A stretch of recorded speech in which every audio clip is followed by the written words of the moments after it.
स्वागत है आपका नक्षत्र न्यूज में। आपके साथ मैं हूं शारिफ इब्राहिम। राजनीति में लापता होना भी फायदेमंद हो सकता है। विपक्ष के 4 विधायकों का लापता होना एनडीए के लिए मददगार साबित हुआ है। बिहार में वही हुआ जिसका दावा चुनाव से पहले एनडीए के तमाम बड़े नेता कर रहे थे। ऐन वक्त पर जब उन्हें वोटिंग करने के लिए विधानसभा जाना था, विपक्ष के 4 विधायक एकाएक लापता हो गए। शाम 4 बजे तक, यानी जब तक वोटिंग का समय तय था, तो विधानसभा में नजर ही नहीं आए। शाम 5 बजे वोटिंग शुरू हुई तो विपक्ष के इन लापता विधायकों की वजह से एनडीए ने 5वीं सीट भी जीत ली है। ऐसे मुद्दे पर आज विस्तार से चर्चा करेंगे आपके favourite talk show to the point में।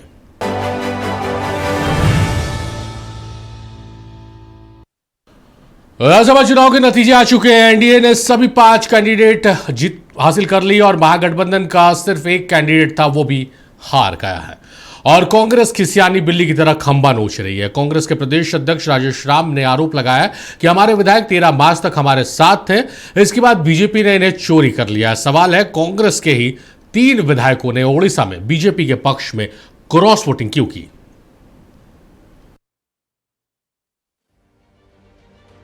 कुछ इस तरह लिखी जाती है जीत की पटकथा। मुख्यमंत्री नीतीश कुमार भी राज्यसभा चुनाव में एक कैंडिडेट थे, लेकिन इसके बावजूद वो कलेक्ट्रेट में विकास कार्यों का निरीक्षण करते नजर आए। संकेत तो है जीत निश्चित है, और निश्चित है नीतीश कुमार का सांसद बनने के बाद भी बिहार में एक्टिव रहना। राज्यसभा की 5 सीटों के लिए सोमवार को मतदान में कुल 239 वोट पड़े। इनमें से 202 विधायक एनडीए के थे, जबकि 37 विधायक महागठबंधन के थे।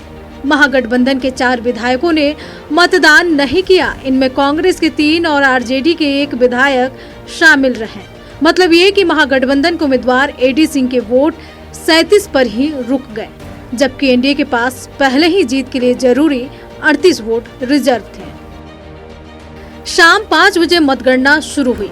पहले दौर की काउंटिंग में नीतीश कुमार और नितिन नवीन को 44 वोट मिले, जबकि रामनाथ ठाकुर और उपेंद्र कुशवाहा को जीत के लिए जरूरी 41 से एक ज्यादा 42 वोट मिले। पेच शुरू से ही 5वीं सीट पर था, लेकिन क्योंकि 33 रिजर्व वोट के साथ एनडीए पहले ही महागठबंधन के 37 वोट से आगे था, लिहाजा 4 लापता विधायकों का खामियाजा महागठबंधन को ही भुगतना पड़ा और शिवेश राम को आखिरकार 5वीं सीट के लिए विजेता घोषित किया गया। देखिए, रिजल्ट आया है ना, उसमें यही हम लोगों को जानकारी मिली है कि सेकेंड प्रेफरेंस पे काउंटिंग हुई है और जो नियम कहता है उससे एनडीए की प्रत्याशी की जीत हुई। देखिए, हम इतना जरूर कहना चाहते हैं कि हम सब लोगों को पता था कि जो हम महागठबंधन का जो स्ट्रेंथ है वो 35 था, यानी हम लोगों को 6 कम था और एनडीए के लोगों को 3 कम था। लेकिन फिर भी हम लोगों ने लड़ना जो है वो पसंद किया, ना कि उनके सामने नाकर करना या झुकना। ये शुरुआत से ही नजर आ रहा था कि संजय झा से मंत्री विजय चौधरी तक एनडीए में ये एक वोट का हिसाब रख रहे थे। वहीं महागठबंधन में सारी मेहनत अकेले तेजस्वी यादव की थी। कांग्रेस के टूटने को लेकर जो अंदेशा नजर आ रहा था वो आखिर में सच साबित हुआ। हैरानी की बात ये रही कि तमाम कोशिश के बावजूद आरजेडी भी अपने खेमे को सुरक्षित नहीं रख पाई और उसका भी एक विधायक वोटिंग से पहले लापता हो गया। मरगूब आलम, नक्षत्र न्यूज। तो 5 सीटों के लिए चुनाव हुआ और क्लीन स्वीप 5 सीटें एनडीए के हिस्से में चली गई है। तेजस्वी यादव का नेता प्रतिपक्ष का बयान सुना रहे थे कि हमने नंबर्स नहीं होते हुए भी लड़ना स्वीकार किया, झुकना स्वीकार नहीं किया। दूसरी पार्टी एमआईएम और बीएसपी का साथ समर्थन जरूर मिल गया, लेकिन जो खुद गठबंधन में शामिल दल हैं कांग्रेस और आरजेडी प्रमुख रूप से, उसके विधायक हैं, वो उन्होंने एब्सेंट कर पूरा खेला ही बिगाड़ दिया महागठबंधन का। यानी बाहर से समर्थन तो जरूर मिल गया, लेकिन अपने घर से जो समर्थन मिलना चाहिए था वहीं पर खेला हो गया। इस मसले पर बात करेंगे। बहुत खास मेहमान हमारे साथ जुड़े रहे बिहार की सियासत से हमारे साथ शशि सिंह साहब हैं और शशि रंजन सिंह साहब हैं। उनकी मुस्कान देखकर मुझे भी हंसी आ गई, क्योंकि ये मुस्कान लगातार उनके चेहरे बनी हुई थी। बहुत स्वागत है शशि साहब आपका। शैली विनोद है, कांग्रेस की नेत्री है। शैली जी, बहुत स्वागत है आपका। डॉक्टर अनुज कुमार तरुण है, आरजेडी के नेता, बहुत स्वागत है अनुज साहब आपका। और हमारे साथ मनोज मनु साहब है, जेडीयू के नेता है। बहुत स्वागत है मनोज साहब आपका। शशि रंजन सिंह साहब से शुरुआत करेंगे। शशि रंजन सिंह साहब, ये अच्छी बात नहीं है, आपसे मेरी मित्रता बहुत अच्छी है। आप लगातार जीत के दावे कर रहे थे, मेरे शो पे आके बैठ के मुस्कुरा रहे थे, लेकिन ये मंत्र आपने नहीं बताया था, छुपा के रखा हुआ था कि 4 लोगों को एब्सेंट कराने की योजना है। शशि साहब, देखिए इब्राहिम जी, ऐसी कोई योजना नहीं थी। मैंने आपको परसों भी डिबेट पर बताया था। हाँ, ये याद है मुझे कि राष्ट्रीय जनता दल और कांग्रेस के लोग 16 तारीख को छाती पीटने का काम करेंगे। मैंने बताया था आपको। आज देखिए छाती तेजस्वी यादव पीट रहे हैं।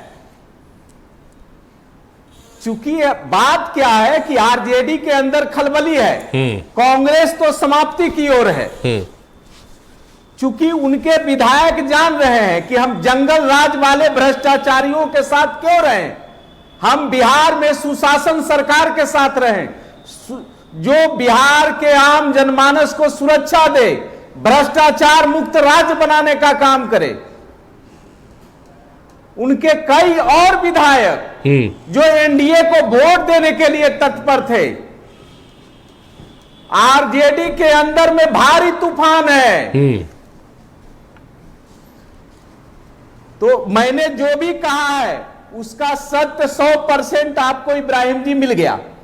नहीं, ठीक है, मिल गया तो मतलब यही जो आपके चेहरे पे स्माइल बरकरार थी, यही वजह थी कि आप जान रहे थे कि कुछ विधायक जो आरजेडी के और कांग्रेस के वो एब्सेंट कर जाएंगे। देखिए, हम एब्सेंट के नहीं जान रहे थे, लेकिन मैं इतना जरूर बताऊंगा कि आरजेडी के कुछ हमारे मित्र मंडली भी एमएलए हैं, वो खुद हमसे बता रहे थे कि आरजेडी के अंदर खलबली है।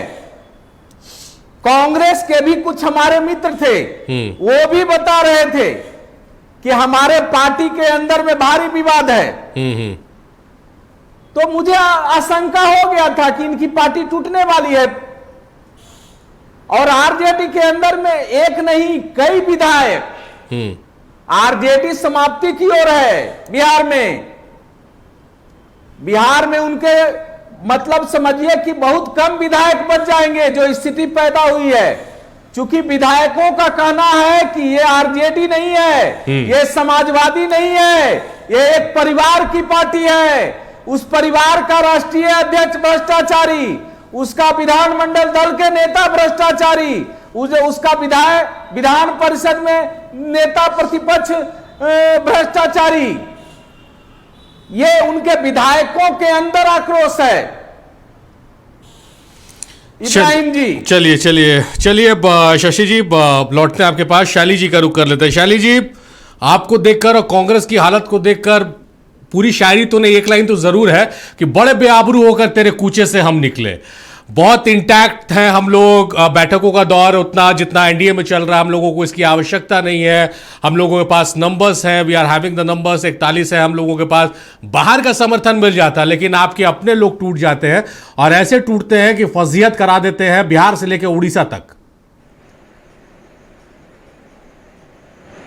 देखिए, सबसे पहले तो मैं एनडीए को बधाई देना चाहूंगी उनकी जीत पर, और कहना चाहूंगी कि जीत में व्यक्ति उदार हो जाता है। तो शशि रंजन जी, इतना जोर से आप चिल्ला करके नहीं बोलिए, मैं आपको बधाई देती हूँ।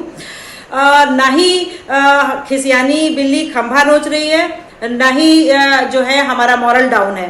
देखिए, मैं एक कांग्रेस के नेत्री के रूप में ये आपको कहना चाहूंगी कि अगर व्यक्ति आइडियोलॉजी से कॉम्प्रोमाइज कर ले, या कोई लालच हो, या किसी दबाव में आप खेमा बदल लेते हैं, तो उसमें पार्टी की जवाबदेही नहीं है।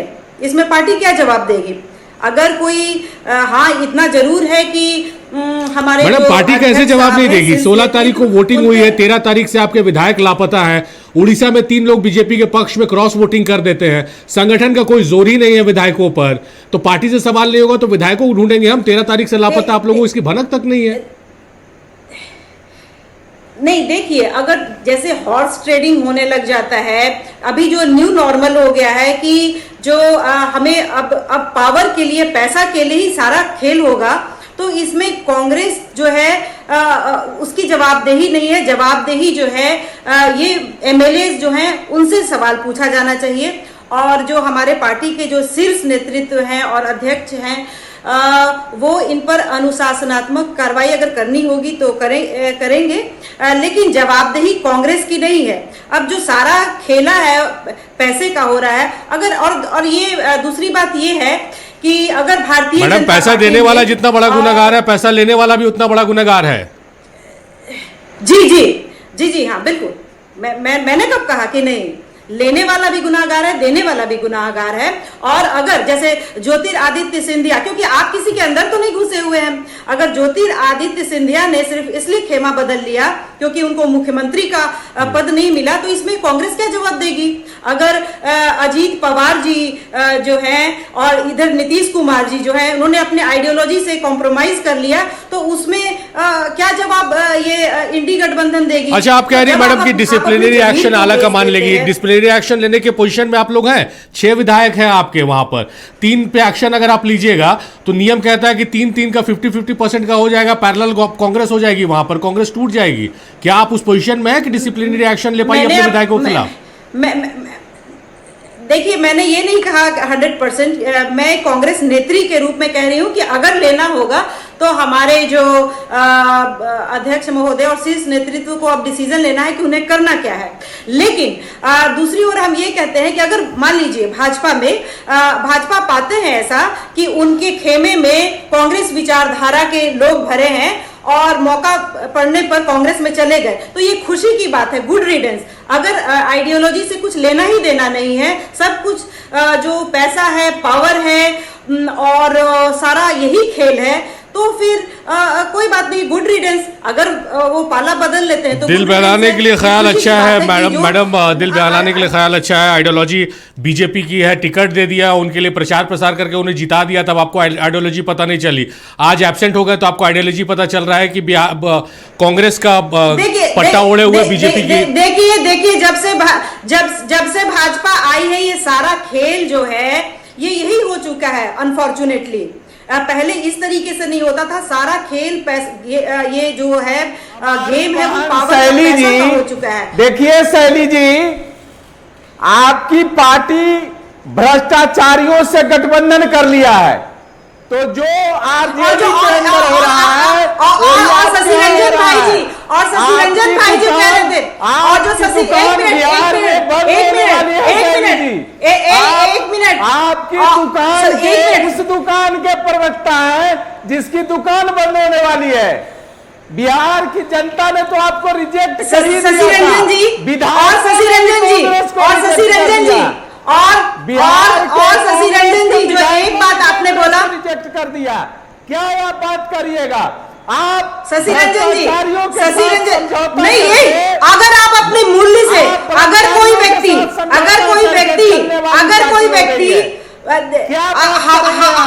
जो बड़े नेता हैं,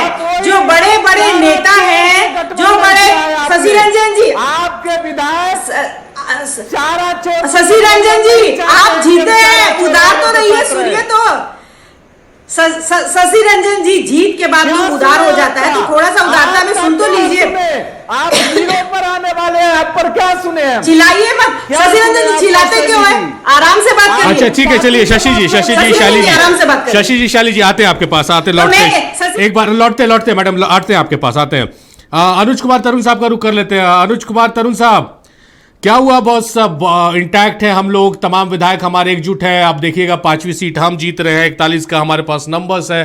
तमाम तरह के दावे आप लोग किए थे, तमाम दावे आप लोगों के विधानसभा में फेल हो गए, राज्यसभा में फेल हो गए। आप किस पे दोष मढ़िएगा?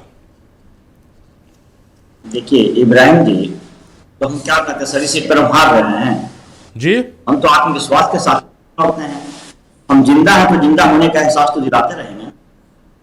ये मुझे पता है कि हमारे विधायकों की संख्या कम है, हमने पहले भी कहा कि 35 थे, 6 कम हैं, हम उसमें लगे हुए थे।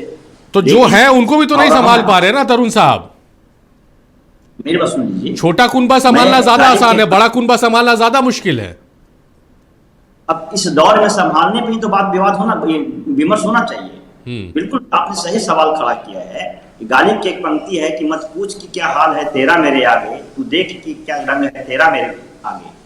तो इनसे पूछिए कि इनका क्या रंग है। ये तो हाईजैकर लोग है ना। जब नीतीश कुमार जैसे लोग जो बिहार को इनसे क्या पूछेंगे तरुण जी, ये तो जीत के रंग में रंगे हुए हैं। मेरी बात सुन लीजिए, पूरी बात सुन लीजिए। तो नीतीश कुमार जैसे जो मंजे हुए खिलाड़ी थे, जो किसी के दबाव में नहीं आते थे, लेकिन वो दबाव में आकर जो मुख्यमंत्री का पद छोड़ सकते हैं, तो कोई विधायक को अगर कोई हाईजैक कर ले या कोई मजबूरी में अगर बिठा दे उसके घर में, तो कौन सी बड़ी बात है। तो कोई नई बात थोड़ी है, इनका इतिहास रहा है ना। ये तो हाईजैकर लोग हैं। कभी चुनाव आयोग को हैक कर लेते हैं, कभी ईवीएम को हैक करने की घटना है, तो कभी तमाम तरह की चीज इतिहास है इनका। हम तो विचारधारा के मुद्दे पे काम करते हैं, विचारधारा के लिए लड़ते हैं। राज्यसभा हमारे लिए मजबूरी नहीं है, राज्यसभा हमारा की सीट हमारे लिए मुद्दा नहीं है। आपने देखा होगा चोर और भ्रष्टाचारी है, ये सब काम आरजेडी के लोगों का काम है, कभी भी भारतीय जनता पार्टी और एनडीए के लोगों का काम नहीं है। बड़े भाई, आपकी पार्टी को सर्टिफिकेट चोर है आप लोग, सर्टिफिकेट। अच्छा शशि जी सुन लिया जाए। शशि जी सुन लिया जाए। शशि जी आपको पूरा समय देंगे। शशि जी सुन लिया जाए। अच्छा सुन लिया जाए। शशि जी थोड़ा सुन लिया जाए। अरुण जी बोलिए। जिसके मुखिया तड़ीपार हो, नहीं जिसका मुखिया अपराधी का तड़ीपार घोषित कर दिया गया, दूसरे को उपदेश दे रहे हैं अपराध पे, भ्रष्टाचार पे। जिनके पास ईडी सीबीआई का भय दिखाकर सभी को है जो कि अपने पार्टी में शामिल करा दे। इतिहास पढ़ूं मैं 2008-19 में कर्नाटक में। अरे तरुण जी देखिए, अनु जी बॉस ऐसा है ना, चलिए हम मान लिया आपके आरोप को, चलिए ईडी इनके हाथ में, सीबीआई इनके हाथ में, चुनाव आयोग इनके हाथ में, आपके अपने विधायक आपके हाथ में नहीं, आप क्या आरोप लगा रहे हैं बीजेपी पर? हम बोल रहे हैं ना, क्यों नहीं हाथ में है। अगर आप किसी को डर दिखाएंगे, भय दिखाएंगे, पैसा दिखाएंगे, कैसे रहेगा। यही तो इसी पे विमर्श होना चाहिए कि भारत के लोकतंत्र के इतिहास में जो दौर चल रहा है खरीद फरोख्त और दबाव बनाने की, ये बहुत लोकतंत्र के लिए खतरनाक है। और ये बिल्कुल है जो कि विमर्श का केंद्र में होना चाहिए। ये तो हम कह रहे हैं, कोई नई बात तो है नहीं ना। इनका इतिहास देख लीजिए, 2008 में कर्नाटक में क्या किया, 2019 में कर्नाटक में क्या किया, 2020 में जो मध्य प्रदेश में क्या किया इन्होंने, 22 में शिवसेना का आपने देख ही लिया कैसे तोड़ के शिंदे को ले आया, 17-19 में आपने देखा गोवा में जो कि 10 निर्दलीय विधायक को तोड़ दिया। तो इनकी तो परंपरा रही है ना खरीद फरोख्त करना।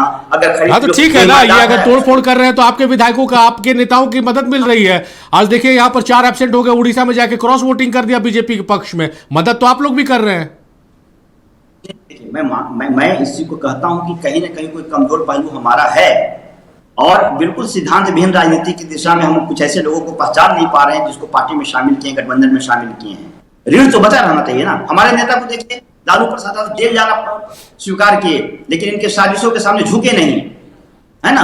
तो हम तो माफी वीर नहीं, सरेंडर लोग नहीं है ना। सरेंडर वीर तो इनके पास है, पूरा इतिहास रहा सरेंडर करने का। हम तो कानूनी तरीके से अपने अधिकार के लिए लड़ाई लड़ते हैं, हमारे नेता भी लड़ते रहे हैं और ना झुके हैं। लेकिन कुछ लोग हैं जो इनके दबाव में आ जाते हैं, इनके लालच में आ जाते हैं, इससे हम कहाँ स्वीकार नहीं कर रहे हैं इसे।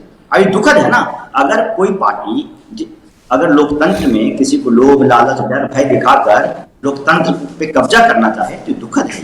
इसमें विमर्श होना चाहिए। ये हाईजैकर लोग हैं, मैं बार बार कारण का इतिहास है, मैंने बताया ना अभी पूरा का पूरा। आप देखिए ना, चुनाव आयोग में वोट चोरी का इल्जाम इन पे है, चुनाव आयोग की नियुक्ति पर है, जो कि जिस तरह से ये साहब अगर ये डर दिखा रहे हैं, मान लीजिए आपको डर दिखा रहे हैं, आप में अगर कोई लूप होल्स नहीं है, आप भ्रष्टाचारी नहीं है, आप में कोई प्रॉब्लम नहीं, तो आप क्यों डरिएगा? आप तो टूट जाना स्वीकार कीजिएगा ना झुकने से। तो यानी कि जो आपके विधायक हैं जिनको बीजेपी ने डर दिखाया वो डर गए, इसका मतलब है कि उनमें कमियां, तभी ना वो डरे। बॉस जी, इब्राहिम जी कौन डर रहा है? आप ही ना कह रहे हैं कि लोग लालच दिखाकर, ईडी सीबीआई का डर दिखाकर विधायकों को तोड़ लिया, एब्सेंट करवा दिया। तो भाई कुछ तो कमियां है ना आपके विधायकों में, तो ऐसे लोगों को टिकट क्यों दिया? हमने मत देते ऐसे लोगों को टिकट, दागी लोगों को। आप झारखंड में देख लीजिए ना, जिस तरह से पैसे और पावर का दुरुपयोग करके विधायकों में खौफ पैदा करते हैं। सुबह सोरेन जी को अपने विधायकों को लेकर कहीं और जाना था नहीं, कहा झारखंड में ऐसा कुछ नहीं। झारखंड के सीएम को तो जेल भेज दिया गया, जेल चले गए। सरकार तो है, सत्ता में दोबारा आए, कहां कॉम्प्रोमाइज किया? चलिए याद करिए, विधायकों को लेकर उनको सुरक्षित जगह पे जाना पड़ा था ना। इन्हीं के भय से ना, अगर जेल गए तो रिहा होकर भी आए। केजरीवाल को भी उन्होंने जेल दिया, वो भी बेगुनाह रिहा होकर आए। अच्छा। इनका जो डर और खौफ दिखाना काम है। चलिए अनु साहब आते हैं आपके पास। अनु साहब, मनोज साहब का रुख कर लेते हैं, बहुत गंभीरता से पूरे डिबेट को सुन रहे हैं। मनोज साहब, बहुत रिलैक्स मोड में नजर आ रहे हैं आप। 5 सीट आप लोग जीत लिए, जो दावा कर रहे थे उसको जमीन पर भी दिखा दिए कि कैसे जीता जाता है। नमस्कार इब्राहिम जी। नमस्कार। नमस्कार। आपके चैनल के दर्शकों को भी नमस्कार, हमारे अपने दोस्तों को भी नमस्कार। देखिए, राजद और कांग्रेस ने तो पूर्व में स्वयं ही बता दिया था। आप याद कर लीजिए, कांग्रेस के नेताओं की बैठक होती है, उनके विधायक गायब रहते हैं। तेजस्वी यादव बैठक बुलाते हैं, कांग्रेस के विधायक गायब रहते हैं।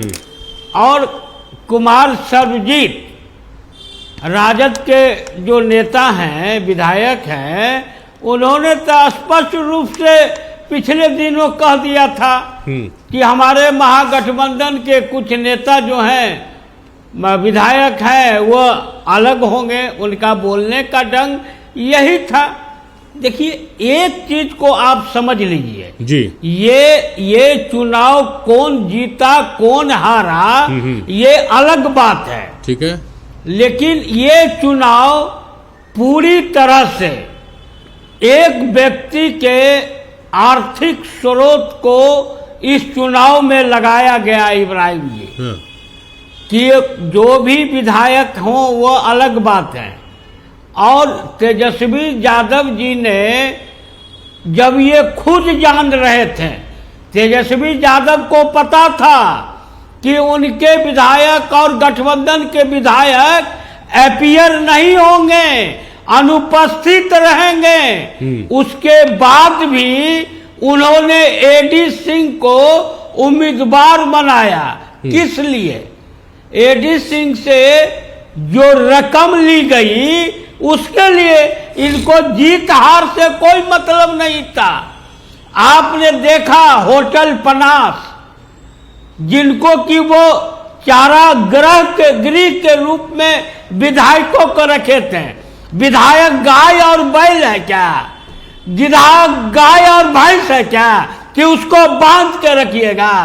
किसी व्यक्ति का जो आपने खर्चा करवाया वह किस लिए? अगर कोई नेता, चाहे हमारे ही दल के क्यों नहीं हो, अगर विधायकों को वह गाय या घोड़ा समझेंगे, उनके साथ यही सलूक होता है। और इसमें तो कोई आश्चर्य की बात है ही नहीं। पूरे एनडीए के लोग इब्राहिम जी कह रहे थे कि हम 5 सीट जीतेंगे। कांग्रेस के और महागठबंधन के नेता ने भी समाचारों में कह दिया था कि उन्हें महागठबंधन के नेताओं पर कोई भरोसा नहीं है, कुछ विधायकों पर। तो ये तो उसी दिन स्पष्ट हो गया था।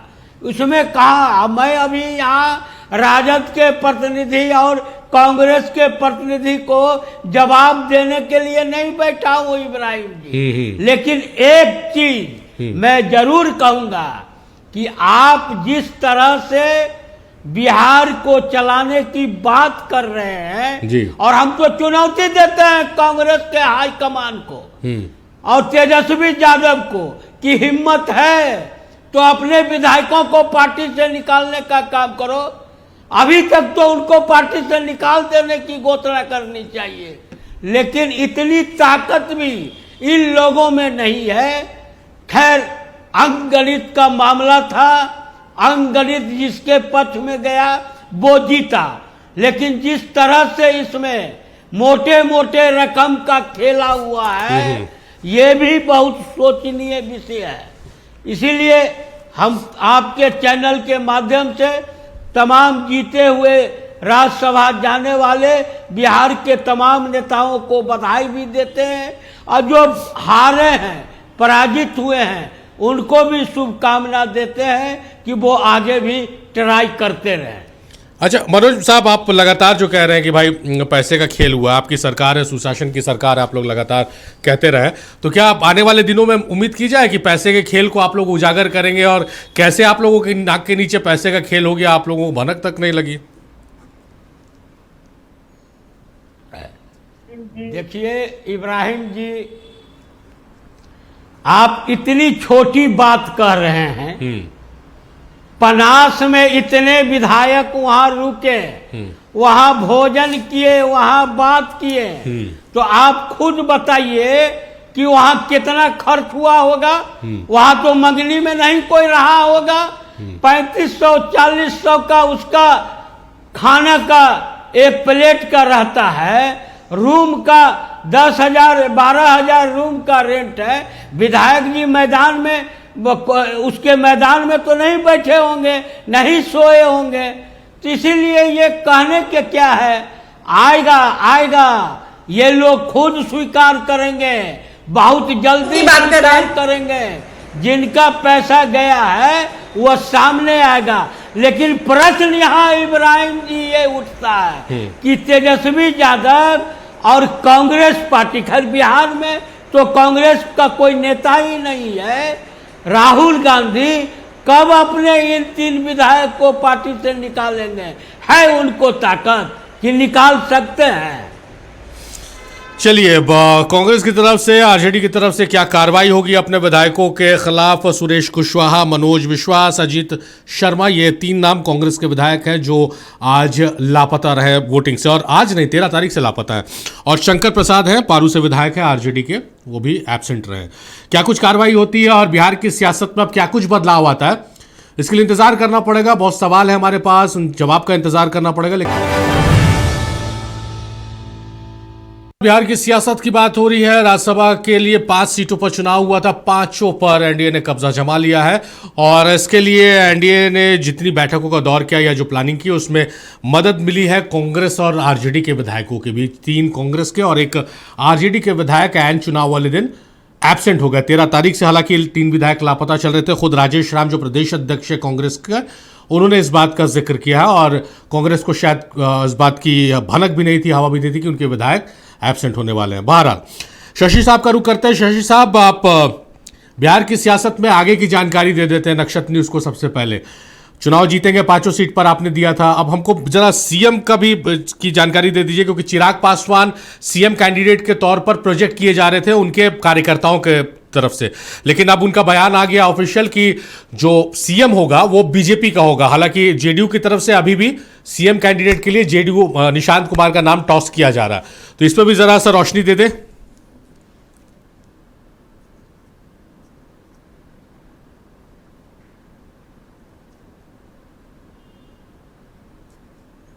शशि साहब, सवाल आप तक पहुंच गया?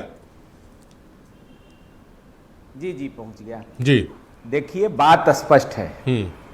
भारतीय जनता पार्टी, जनता दल यू और एनडीए गठबंधन के सभी नेतागण जी, जिनका केंद्रीय नेतृत्व, सभी का केंद्रीय नेतृत्व बैठकर तय करेगा कि मुख्यमंत्री कौन होगा। ये एनडीए गठबंधन इस मामले में पूरी तरह से एकजुट है, और आदरणीय नीतीश कुमार जी और आदरणीय भारतीय जनता पार्टी के केंद्रीय नेतृत्व, लोजपा के केंद्रीय नेतृत्व, हम के केंद्रीय नेतृत्व और आरएलएम के केंद्रीय नेतृत्व, ये सब मिलजुल कर बैठेंगे और बैठकर प्रदेश के मुख्यमंत्री कौन होंगे वो तय करेंगे। मेरा, हम लोगों का जो राय होता है सामूहिक राय से, ये सारे चीज तय होते हैं, न कि कोई व्यक्ति विशेष के राय से तय होते हैं। इसलिए मुख्यमंत्री का नाम जो भी तय होगा वो एनडीए गठबंधन के शीर्ष नेतृत्व तय करेगा। नहीं, ठीक है शशि जी, मतलब सवाल ये था कि नीतीश कुमार सम्राट चौधरी की तरफ देख रहे थे कि उनका वारिस सम्राट चौधरी होगा। राज्यसभा की जब घोषणा हुई तो निशांत कुमार का नाम बहुत तेजी से आया, चिराग पासवान का नाम आया, लेकिन चिराग पासवान ने आज अपने नाम पर विराम लगा दिया। उन्होंने कहा कि मेरा मानना है कि बीजेपी की तरफ से होगा, लेकिन गठबंधन तय करेगा। जो आप कह रहे हैं वो उन्होंने भी कहा, लेकिन बीजेपी की तरफ से सीएम होना चाहिए, ऐसा उन्होंने कहा। इशारतन ही हमें बता दीजिए कि क्या है सीएम का बिहार में, डायरेक्ट खुल के अगर नहीं बोलिएगा तो। मैं फिर बोल रहा हूं, हम गठबंधन के लोग एकजुट हैं, एनडीए गठबंधन के लोग, और एनडीए गठबंधन का नेतृत्व बैठकर ही तय करेगा कि अगला मुख्यमंत्री कौन होगा। चलिए मनु साहब का रुख करते। मनु साहब, आपके पास भी यही सवाल लेकर आ रहे हैं, क्योंकि अब सीएम कौन होगा बिहार का अगला, ये सवाल भी अब बिहार की सियासत में तैरने लगा है। तो चिराग पासवान ने तो भाई बता दिया, जो कार्यकर्ताओं की भावना थी, चिराग पासवान का पोस्टर भी लगाया था कि भाई बीजेपी की तरफ से होना चाहिए, जेडीयू की तरफ से निशांत कुमार के नाम की आवाज उठ रही है। क्या आपका क्या स्टैंड है इस पर? क्या आपको लगता है बिहार की सियासत में आगे सीएम फेस को लेकर? देखिए इब्राहिम जी, जहां तक मुख्यमंत्री जी का सवाल है, और अगर एक जदयू के नेता के रूप में आप हमसे बात कर रहे हैं, जी जी, तो हमारी तो मंशा रहेगी कि हमारे जदयू कोटे से कोई मंत्री बने। लेकिन हम लोग वो व्यक्ति हैं कि बतासा के लिए मंदिर को तोड़ना नहीं जानते हैं। मुख्यमंत्री नहीं, एकदम मुख्यमंत्री कोई भी बनेंगे, सारे लोग बैठेंगे और उसमें अगर तय कर लिया गया कि जीतन राम मांझी जी मुख्यमंत्री बनेंगे, तो हम पांचों लोग उनको ही मुख्यमंत्री बनाएंगे। इसलिए हमारा आपसे आग्रह रहेगा कि मुख्यमंत्री का पद जो है ना, कुछ काम तो हमारे सीनियर लीडर को कर लेने दीजिए, बाकी सब काम हम लोग तो करते ही हैं, आम कार्यकर्ता करते ही हैं, लेकिन बिहार के नेतृत्व हमें देना है, और ऐसे व्यक्ति के स्थान पर देना है जिसने 21 वर्ष तक इस काजल की कोठरी से बेदाग होकर जा रहा है। तो इसलिए हम लोगों को भी सोचना होगा, और पार्टी के तमाम सीनियर लीडर सोचेंगे। मैं उनके ऊपर छोड़ता हूं, वो लोग जिनको भी मुख्यमंत्री के रूप में घोषणा कर देंगे, बिहार के एनडीए के एक एक कार्यकर्ता और बिहार की जनता उसे नीतीश कुमार जी के स्थान पर पूरे जोरदार रूप से स्वागत करें। नहीं, चलिए, ये सवाल इसलिए था मनु साहब की, चलिए सवाल के जवाब में आपकी भावना आ गई कि भाई जेडीयू का कार्यकर्ता चाहता है कि भाई जेडीयू के नेतृत्व में सरकार बने, और मुख्यमंत्री आज ये जानते हुए भी नीतीश कुमार की हम राज्यसभा आज जाएंगे, आज से सांसद हो जाएंगे राज्यसभा के लेकिन आज कलेक्ट्रेट में वो काम का जायजा ले रहे थे, समृद्धि यात्रा से लौट कर आए, तो दायित्व का निर्वहन कर रहे, इसलिए सवाल लाजमी था। चलिए लौटते हैं आपके पास, शैली जी का रुख करते हैं। शैली जी, अब किस रूप में पार्टी इसको लेगी? क्योंकि देखिए, एक बहुत छोटा सा एग्जांपल है, आपको पता होगा, आप एक्टिव हैं, बहुत पढ़ती लिखती हैं, तो आपको ये पता होगा कि झारखंड में निकाय चुनाव हुए, और निकाय चुनाव में बीजेपी के कुछ कैंडिडेट जो है उम्मीदवार है, वो हालांकि दलगत आधार पर नहीं हुआ था, लेकिन पार्टी के अगेंस्ट जाकर उन्होंने चुनाव लड़ा। 19 ऐसे लोगों के खिलाफ पार्टी ने शो कॉज नोटिस जारी की। कांग्रेस के खिलाफ भी बहुत लोगों ने जाके चुनाव लड़ा, उसमें पूर्व मंत्री हैं के एन त्रिपाठी, उन्होंने तो सरकार को 15 दिन का मेहमान बता दिया कि सरकार गिरने वाली 15 दिन में, कोई कार्रवाई नहीं हुई। यही विपक्ष करता तो बहुत हल्ला होता। तो क्या ऐसे ही कार्रवाई वहां भी देखने को मिलेगी कि सब खामोश रहेंगे और केंद्रीय नेतृत्व पर छोड़ देंगे, जैसा झारखंड में छोड़ दिया गया? देखिए, डिसीजन लेना तो शीर्ष नेतृत्व पर है, तो उनकी तरफ से मैं कुछ बोल नहीं सकती हूँ। अब इस यहाँ तो जो जीता है वही सिकंदर है, लेकिन जो अपने जदयू भाई बोल रहे थे कि जो नीतीश कुमार जी हैं काजल की कोठरी से बाहर निकल गए हैं और हम लोग ये कर रहे हैं वो कर रहे हैं और जा रहे हैं राज्यसभा में, वो जा नहीं रहे हैं, भगाए जा रहे हैं। और दूसरी बात कि मेरा ये कहना है कि जिस तरीके से हेलो, हाँ, आवाज आ रही है? हेलो मैडम, आपकी आवाज आ रही है मुझे, आप बोलिए।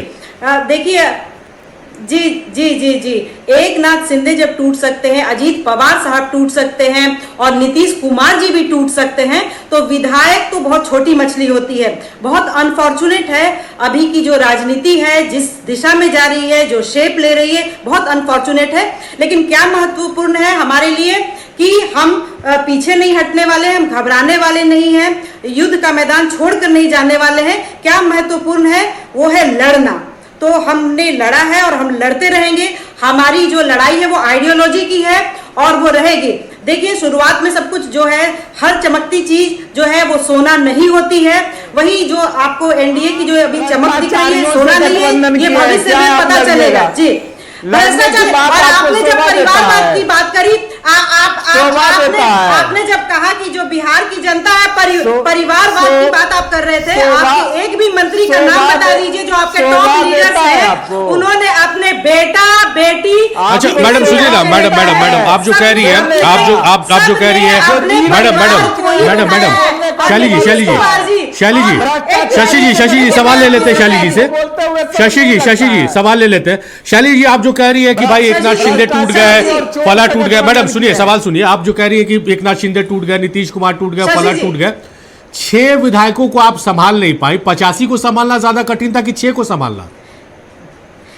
देखिए संभालने की बात नहीं है, जब आप आइडियोलॉजी कंप्लीटली कॉम्प्रोमाइज कर लेते हैं और लालच या किसी दबाव से गाइड होते हैं, तो उसमें कोई पार्टी क्या कर सकती है? पार्टी की जवाबदेही नहीं है, ये जो विधायक है उनको जवाब देना है।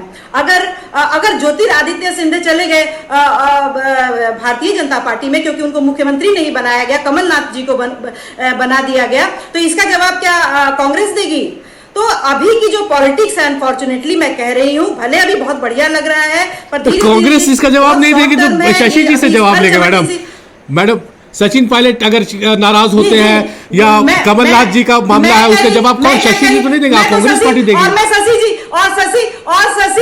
शशि जी जो बात कर रहे थे और हमारे जदयू के भाई कि परिवारवाद की बात की लोग ऊब चुकी है बिहार की जनता, तो इनको ऐसी बात हास्यास्पद तो नहीं करनी चाहिए, क्योंकि अभी देख लीजिए जिस नीतीश कुमार ने हमेशा यही कहा कि दूसरे लोग तो परिवार को न बनाते हैं जी, हम लोग परिवार को कभी कुछ किए जी। वो देख लीजिए कि निशांत कुमार की एंट्री कैसे हुई पैराशूट की तरह, और उनको सदस्यता ग्रहण भी हाल फिलहाल में करवाया गया। आज तक वो जदयू के सदस्य भी नहीं थे, तो किस मुंह से कर रहे हैं? ये अलग बात है कि जो जीतता है वही सिकंदर होता है, लेकिन इतना घमंड करना, दर्प करना ये भी सही नहीं है।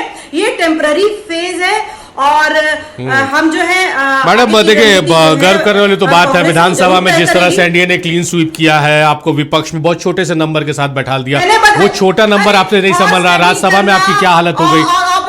ऑपरेशन लोटस करना और जो ऑपरेशन लोटस करना और इस तरीके से मैडम ये आप जानती है विपक्ष का आप चुनाव हारे तो EVM, operation lotus, election commission of India. नहीं क्यों नो, इन्होंने खुद कहा कि ये सारे जो हैं होटल में सारे लोग को लेके बैठे हुए थे राजद वाले, तो आप इससे क्या साबित होता है? क्योंकि हमें पता है कि आपकी फितरत क्या है, आप क्या करते आ रहे हैं, आपकी फितरत क्या है, आपका चरित्र क्या है, ये हमें बढ़िया से पता है। अच्छा चलिए मैडम आते हैं, मैडम लौटेंगे आपके पास। अनु साहब का रुख कर लेते हैं। अनु साहब किस रूप में देख रहे हैं बिहार की सियासत, अब किस ओर बदलेगी? क्योंकि पहले ही विधानसभा के नतीजे जो आए हैं उसके बाद से जो विपक्ष का हाल देखने को मिल रहा है बिहार की सियासत में, अब राज्यसभा का एक नया नतीजा आ गया, किस रूप में आप मानते हैं कि बिहार की सियासत बदलेगी? देखिए इब्राहिम जी, अभी हम विपक्ष में और हम विपक्ष की भूमिका में हम ठीक ठाक हैं, हम उसको स्वीकार करके अपना काम करें। अभी जनता दल के प्रवक्ता हैसियत औकात की बात कर रहे थे। हम आज भी बिहार में वोट प्रतिशत के हिसाब से बड़ी पार्टी के रूप में हैं। अगर हैसियत औकात की बात करेंगे तो मैं इनको चैलेंज करता हूं कि अकेले अकेले चुनाव लड़ के देख लें, किसकी क्या हैसियत है पता चल जाएगी। ये चुनावी गणित है, आप सत्ता में हैं ठीक है, थोड़ा सा विनम्र रहिए, ऐसा मत कहिए कि आपने बहुत बड़ा काम कर दिया है बिहार की जनता। मैं इस विवाद में नहीं जाता, लेकिन अपनी हैसियत की बात मत करिए। अकेले चुनाव लड़िएगा तो आपको हैसियत तीसरे नंबर की पार्टी हो जाएंगे। बीजेपी को तो कभी नसीब ही नहीं हुई बिहार की सत्ता में आने की, आज भी हम 1 नंबर की पार्टी रहेंगे, तो इसकी बात मत करिए। चुनावी गणित है, आप सत्ता में हैं, चलिए ठीक है, इसकी बात करिए यार। दूसरी बात, इन्होंने कहा कि इनकी पार्टी में सामूहिक निर्णय लिए जाते हैं। नीतीश कुमार जी का राज्यसभा में जाना क्या सामूहिक निर्णय? वो तो दबाव में पहले घोषणा होती है ट्वीट पे, उसके बाद वो मीटिंग करते हैं पार्टी का। इस मुंह से कह रहे हैं कि सामूहिक निर्णय हमारे यहाँ, इनके यहाँ तो लोकतंत्र नहीं है, ना ही लोकतंत्र है ना ही लोकतांत्रिक तरीका है। तो डंडा चलाते हैं, आदेश देते हैं, इनका पैटर्न है। आप देखिए ना, जितने भी इनके बीजेपी के अंदर जितने मजबूत मुख्यमंत्री थे, सबको इन्होंने बारी बारी से हटाया और एक ऐसे कैंडिडेट को अचानक नाम प्रपोज करते हैं जो इनके बस में रहे, जिसपे ये हुक्म चला सके, दिल्ली से बैठकर हुक्म चला सके। यही हाल ये बिहार में बनाना चाहते हैं कि बिहार में एक डमी टाइप का मुख्यमंत्री कोई हो और उसका जो मेन चाबुक है वो दिल्ली में, यानी बिहार को दिल्ली से बैठकर चलाना। हम इसी रूप में देखते हैं, क्योंकि सीएम इनका इंटरनल मामला कौन बनेगा मुझे नहीं पता, लेकिन इतना जरूर पता है कि कोई भी बनेगा एक कमजोर चेहरा बनेगा जिसका लगाम है जो कि केंद्र में रहेगा। वो जैसे जैसे कहेंगे वैसे वैसे करेंगे। नीतीश कुमार तो प्रासंगिक इन लोगों ने बना ही दिया। जो समाज इसको लेकर जाने जाते थे, जो लोहियावादी और जेपी आंदोलन के लोग थे, इस पृष्ठभूमि को लेकर के नीतीश कुमार 20 वर्षों से रहे। उस पृष्ठभूमि को उन्होंने बिल्कुल अतिक्रमण कर दिया और देखिए डमी मुख्यमंत्री बनाने के तरफ आगे बढ़ रहे हैं, इसलिए इनका नाम फाइनल हो नहीं रहा है। ये बिल्कुल सर्वविदित है, जैसे बाकी राज्यों का इनका मॉडल है, कोई नई बात नहीं। इससे ज्यादा हम क्या बोले, हम विपक्ष की भूमिका में हम तो जनता के लिए आवाज उठाते ही रहेंगे और जितना संघर्ष करना पड़ेगा हम करेंगे। और ये एक गलतफहमी में ना रहें कि हमारी हैसियत नहीं है। आप अभी भी चुनाव के लड़के देखिए, हैसियत की पता चले। अच्छा तो गठबंधन अच्छा और इंडिया। अनुज साहब आपके पास तो दो अब चुनौती हो गई ना। एक तो है भाई कि विपक्ष में रहते हुए मुद्दों को उठाए, किस तरह से सरकार को घेरे। दूसरी तरफ अब ये मुश्किल भी आपके साथ खड़ी हो गई कि अपने कुनबे को बचा कर रखे, अपने कुनबे को संभाल के रखे, क्योंकि कहां से कब कौन लीक कर जाएगा इसकी आप अब कल्पना नहीं कर सकते हैं। बिल्कुल बहुत बड़ी चुनौती है इब्राहिम जी। जब नरपक्षी बाहर घूमते हैं तो सभी को अपने अपने बच्चे को जो कि घर में रखना पड़ता है, छोटे जीव जंतु को बचना पड़ता है। ऐसे में बचाना और जहां बचा के रखा जाता है सवाल खड़ा कर देते हैं। देखा नहीं जिस तरह से पैसे के हवाला कर इतना पैसा खर्च हुआ। अरे भैया ये माहौल कौन लाया? कभी आज तक हिंदुस्तान के इतिहास में ऐसा कभी हुआ नहीं था कि विधायकों को छुपाना पड़ रहा है, मुख्यमंत्री को छुपाना पड़ा, मुख्यमंत्री का फायदा को नहीं मिलने दिया जा रहा है। ये किस तरह का वातावरण पैदा किया जा रहा है लोकतंत्र में? ये चिंता का विषय है। बिल्कुल मैं मानता हूं कि किसी भी विधायक को छुपाने की नौबत क्यों आ गई? कौन है वो, किसका डर है? नहीं तरुण साहब देखिए ना, तरुण साहब देखिए उदाहरण बहुत है। देखिए तरुण साहब उदाहरण बहुत है। दिल्ली में देखिए अरविंद केजरीवाल जेल गए, उनके मिनिस्टर जेल गए। झारखंड में देखिए मुख्यमंत्री, सिटिंग मुख्यमंत्री जेल चले गए इस्तीफा देकर। तो छुपने छुपाने की क्या जरूरत है? छुपने छुपाने की जरूरत उन्हें होगी ना जिनमें होल्स होंगे, जिनमें कमियां होंगी। हमारे नेता भी जेल गए लेकिन इन लोग के सामने झुके नहीं। अगर हमारे नेता झुकने को तैयार हो जाए, इनके पास तो वाशिंग मशीन है, तुरंत बेगुनाह हो जाए, सारे सजा माफ हो जाए। जैसे अजित पवार जी का हुआ था। तो ऋण तो हमारे नेता में भी, हमारे लोगों में भी है, लेकिन उसी में से कुछ कोई कमजोर पहलू है जिसको पकड़ ले। कोई कमजोरी को लेकर कभी सीबीआई का डर दिखा देंगे, कभी पैसे का लालच दिखा देंगे। अभी तो जो सोशल मीडिया पे जो लगातार चल रहा है कि 8-8 करोड़ में जो कि डील हुआ है, और जो जीता है वो ऑब्वियसली कोई ज्यादा पैसा दिया हो, इसमें ये फर्क का कोई सवाल होता है क्या? चलिए हमारे पास अगर हम पर ही इल्जाम लगा रहे हैं पैसा खर्च करने का तो हम जीतते। तो चलिए शशि साहब का रुख करते हैं यही सवाल के साथ। शशि साहब, विधानसभा के चुनावी नतीजे और उसके बाद अब राज्यसभा के चुनावी नतीजे, बिहार की सियासत किस ओर बदलेगी? और क्योंकि अब सीएम फेस भी बदलने वाला है, नया नेतृत्व मिलने वाला है, किस रूप में देख रहे हैं आने वाले बिहार को आप? देखिए इब्राहिम जी, आदरणीय नीतीश जी के नेतृत्व में बिहार विकास में, आज अगर बिहार में विकास नजर आ रहा है तो उसका श्रेय आदरणीय नीतीश कुमार जी को जाता है। आदरणीय नीतीश जी के नेतृत्व में बिहार में सुशासन की सरकार आई और इस सरकार ने सबका साथ, सबके विकास के लिए काम किया और आने वाले दिन में भी नीतीश जी के मार्गदर्शन में बिहार की सरकार चलेगी। हम बिहार के विकास के लिए तत्पर हैं। हम बिहार में विकास करेंगे। एनडीए का स्पष्ट सोच है, हम सबका साथ, सबके विकास के लिए बिहार में काम करेंगे। जो भी नया नेतृत्व आएगा वो विकास में अंतिम लोगों तक पहुंचाने का काम करेगा और बिहार को अपराध मुक्त, भ्रष्टाचार मुक्त, जो आदरणीय नीतीश जी के नेतृत्व में 21 वर्षों के शासन काल में हुआ है, उसको और मजबूती से उनके किए गए कार्यों को, विकास कार्यों को आगे बढ़ाने का काम एनडीए के मुख्यमंत्री करेंगे। यही स्पष्ट सोच एनडीए के नेताओं का है और बिहार आदरणीय नीतीश जी के मार्गदर्शन में चलेगा। चलिए शाली जी का रुख करते एक बार फिर से। शाली जी, बिहार में तो अब शशि जी का कहना है या मनोज मनु साहब का कहना है कि भाई बिहार अब विकास की जो लकीर नीतीश कुमार खींचे हैं उससे आगे बढ़ेगा। एज अ कांग्रेसी लीडर आप किस रूप में देख रही हैं? क्योंकि सिर्फ अब बिहार की बात नहीं हो गई, एज अ होल पूरे देश की बात हो गई, कांग्रेस संगठन की बात हो गई, उड़ीसा में जिस तरह से हुआ और झारखंड में जिस तरह से कांग्रेस के वरिष्ठ नेता यहाँ पर सरकार के लिए बयान दे रहे, क्या आप देखती हैं कि क्या बदलाव जरूरी है अब कांग्रेस में? ये अब हाई टाइम हो गया कि ये अब जरूरी है कांग्रेस को फिर से रिवाइव करने के लिए?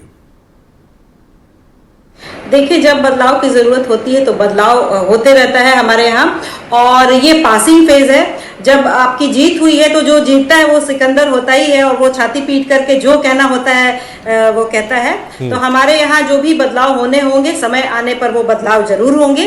और माननीय नीतीश कुमार जी के बारे में ये जो इतनी लंबी लंबी फेंक रहे हैं, वो पपेट से ज्यादा अब कुछ भी नहीं है, तो इतना फेंकने की जरूरत नहीं है। और जो जदयू है वो नया भाजपा है, इसमें हमें कोई भी संशय नहीं है। और हमारी पार्टी को अगर रिवाइव करने की जरूरत होगी और बदलाव की जरूरत होगी तो वो जरूर होगी और होती रही है जी। और सबसे महत्वपूर्ण है जीतना हारना नहीं, खेल में भाग लेना बहुत महत्वपूर्ण होता है। हम पीठ दिखा के भागने वालों में से नहीं है। खेल में हमने भाग लिया और भाग लेंगे, और ये पासिंग फेज है, ये टेम्पररी फेज है, क्योंकि जो झूठ होता है वो ज्यादा दिन नहीं टिकता है। चलिए, मनोज मनु साहब का रुख करते हैं। मनोज मनु साहब, जो शैली जी कह रही हैं और नीतीश कुमार के जब नाम की घोषणा हुई थी कि राज्यसभा जाएंगे, जेडीयू के भी नेता विधायक जो विरोध कर रहे थे, उन्होंने कहा कि भाई जो हाईजैक कर लिया गया है, जो बीजेपी की विचारधारा से प्रेरित नेता है वो जेडीयू के शीर्ष पद पर है और उनके द्वारा पार्टी को हाईजैक कर लिया गया। वही शैली जी भी कह रही हैं। कितना इत्तेफाक रखते हैं और कितनी बड़ी, अगर ऐसा है तो कितनी बड़ी संकट आप इसको पार्टी के लिए मानते हैं? अरे इब्राहिम जी, कहाँ की बात कहाँ आ गया। जदयू को हैक कर लिया, बीजेपी को हैक कर लिया। पहले इनका अपना हैक जो हो गया है, इस पर ये क्या करेंगे? छोड़ दीजिए, नीतीश जी कुछ करेंगे। इनका जो 3 गो यहाँ हैक हो गया, 3 गो उड़ीसा में हैक हो गया, उस पर इनके मुंह से क्यों नहीं निकल रहा? क्या इसको निकालेंगे कि अगरबत्ती दिखाएंगे? ये अपना चिंता करें ना भाई, हमारा चिंता ऐसी बात नहीं है कि हम स्वीकार नहीं कर रहे हैं। इनको तो अगर हमारी पार्टी में इनको तो मिठाई बांटना चाहिए ना। देखिए, अगर तो आज पूरे देश में मिठाई बांटना चाहिए। कांग्रेस को भाई, कांग्रेस को बांटना चाहिए कि नीतीश जी लाइक मुख्यमंत्री जो नहीं थे, आज दूसरा मुख्यमंत्री बनेगा तो इनको तो मिठाई बांटना चाहिए। ये कभी क्या बोलते हैं, ये इनको समझ में आता है क्या? कभी बोलते हैं कि नीतीश कुमार मुख्यमंत्री जी के लायक नहीं है, कभी बोलते हैं कि नीतीश कुमार जी मुख्यमंत्री है। समझ में नहीं आता है। हम तो कहाँ इनके 25 से 30 आपने कहा था कि फिर से इनके घर में तो सेंध लगा हुआ, आपने बताया नहीं। हम तो यही नीतीश कुमार जी का आप लोग अरे आपने बताइए, नीतीश कुमार जी 3 आदमी जो गया उसको क्या करेंगे? अगरबत्ती दिखाएंगे कि फूल माला बनाएंगे कि पार्टी से बाहर करेंगे? अभी जो समय पर है ना, उस पर ध्यान दीजिए, नहीं तो फिर और मुश्किल हो जाएगा। कहीं वो तीनों नहीं, आप लोग भी ध्यान दीजिए। और देखिए इब्राहिम जी, इन लोगों को, अपने विधायकों को रखने की क्षमता है क्या? कोई क्षमता नहीं है इनके विधायक से। हाँ, हम लोग को आरएलएन के प्रदेश अध्यक्ष विधायक आलोक जी मिले थे, तो उन्होंने कुछ कार्रवाई किया क्या? शुरुआत में ही आपको बधाई इसलिए इनको कहिए कि अपना चिंता करें, नीतीश जी की चिंता न करें।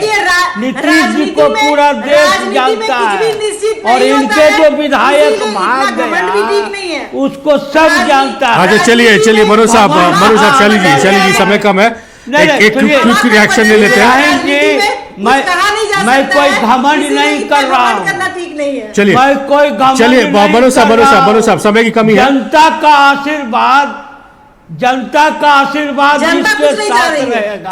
चलिए मनु साहब हो गया अनुज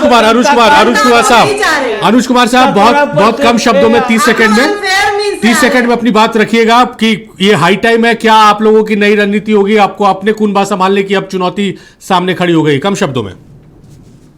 नहीं देखिए, कुनबा संभालने की जरूरत नहीं है। जिस प्रदेश में हाईजैक हो जाते हैं वहां विधायक अगर बंधक बना लिए नई बात नहीं है।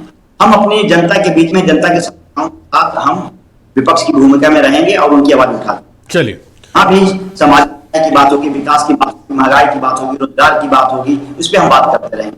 बाकी ये लोग तो इनका चल रहा है, कैसे बचाएंगे? नहीं बचा सकते ना। जब ये मुख्यमंत्री को हाईजैक कर सकते हैं तो कौन बड़ी बात है इनके लिए। चलिए तरुण साहब, तो चलिए समय समाप्त हो गया। शशि साहब बहुत शुक्रिया, डॉक्टर अनुज कुमार साहब आपका बेहद शुक्रिया, शैली मैडम आपका बेहद शुक्रिया, मनोज साहब बेहद शुक्रिया, आप लोगों ने अपना कीमती वक्त नक्षत्र न्यूज को इस डिबेट को दिया है।